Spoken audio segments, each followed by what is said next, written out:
আল্লাহর হাবিব বলতেন ইন্নাল্লাহা হাইয়ুন কারীম। আল্লাহর হাবিব বলতেন কেউ যদি হাত তুলে আল্লাহর কাছে দোয়া করে আর চায় ওই হাত ফিরিয়ে দিতে আল্লাহর নাকি লজ্জা লাগে। সুবহানাল্লাহ কইতে পারলেন না? আবার দোয়া যখন করবেন আল্লাহর নামগুলো উচ্চারণ করে দোয়া করবেন। আল্লাহর অনেকগুলো সুন্দর নাম আছে না নাই?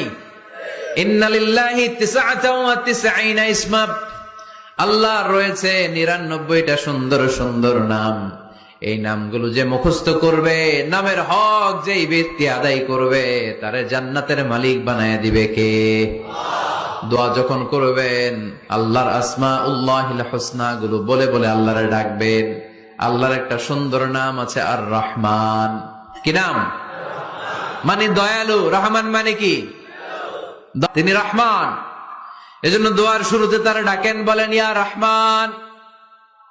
সবাই পড়েন ইয়া রহমান, ইয়া রহিম, ইয়া গফুর, ইয়া গফফার, ইয়া সত্তার, ইয়া জব্বার।